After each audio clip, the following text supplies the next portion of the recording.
નમસ્કાર દર્શક મિત્રો, એસડી ન્યૂઝ ગુજરાતી ચેનલ પર આપનું સ્વાગત છે અને હું આપની સાથે વૈશાલી પોબારો કરીશું નજર આજના સમાચાર પર। અંકલેશ્વરથી સાહિલ મંસૂરી આજે બપોરે 3:59 PM વિદ્યાર્થીનીની તબિયત બગડતા વાલીઓએ સ્કૂલના ગંદકી દુર્ગંધભર્યા ઇન્ફ્રાસ્ટ્રક્ચર હોવાનો આક્ષેપ કર્યો છે। અંકલેશ્વરની દીવા રોડ સ્થિત સ્વામી વિવેકાનંદ સ્કૂલમાં ટોયલેટ બાથરૂમવાળા સ્ટોરરૂમમાં ભણાવાય છે।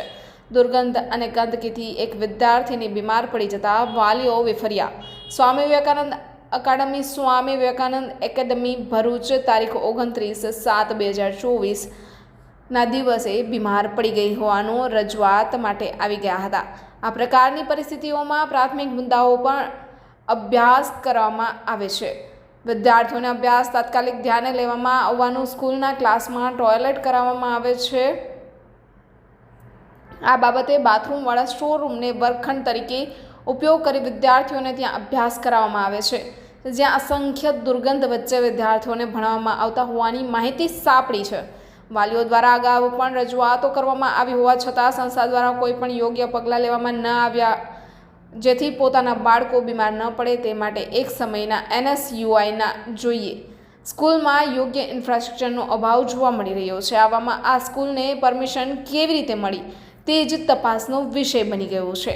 વાલીઓ દ્વારા સ્કૂલ મેનેજમેન્ટ સાથે આ વિષય પર અંકલેશ્વર દીવા રોડ પર સ્વામી વિવેકાનંદ સ્કૂલમાં અભ્યાસ કરવાના કારણે એક વિદ્યાર્થીની કાર્યકર્તા અને હાલ સામાજિક કાર્યકર તરીકે કાર્ય કરતા યોગી પટેલનો સંપર્ક કરતા તેઓ રજૂઆતો કરવામાં આવતા મેનેજમેન્ટ દ્વારા સમસ્યાના નિરાકરણની વાલીઓને લઈને શાળાએ આપવામાં આવી હતી। બાંહેધરીમાં જવાબ આપો એવું પણ કહેવામાં આવ્યું હતું। Reporter Jayesh Prajapati, SD news Gujarati, Ankleshwar.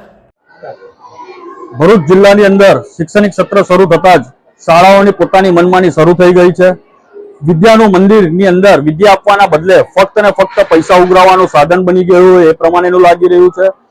Ankleshwar સ્થિત દીવા રોડ સ્થિત સ્વામી વિવેકાનંદ સ્કૂલની અંદર વિદ્યાર્થીઓને પહેલા ધોરણના વિદ્યાર્થીઓને સ્ટોરરૂમની અંદર જે સ્ટોરરૂમ એટેચ ટોયલેટ બાથરૂમ સાથે આવેલી છે એની અંદર અભ્યાસ કરવામાં આવી રહ્યો છે। ગંદકીનું સામ્રાજ્ય હતું, અસહ્ય દુર્ગંધ મારતી હતી, એમાં વિદ્યાર્થીઓ કેવી રીતે ભણી શકે, સાથે સાથે શિક્ષકો પણ કેવી રીતે બનાવી રહ્યા છે એ પણ એક વિચારવા જેવો પ્રશ્ન છે। તેમજ પ્રાથમિક સુવિધાઓ, પાણીની સ્વચ્છતાની, ગંદકીની જેવી મુદ્દાને લઈને વાલીઓએ વારંવાર આ સ્કૂલની અંદર મેનેજમેન્ટ સાથે રજૂઆત કરવામાં આવી, છતાં પણ નિરાકરણ ન આવતા આજરોજ સમગ્ર વાલીઓ દ્વારા ઉગ્ર રજૂઆત કરવામાં આવી છે મેનેજમેન્ટને। મેનેજમેન્ટ દ્વારા જો આનો નિકાલ કરવામાં નહીં આવે તો અહીંયા ધરણા પ્રદર્શન તેમજ ઉગ્ર વિરોધ પ્રદર્શન કરવામાં આવશે આવનારા સમયમાં।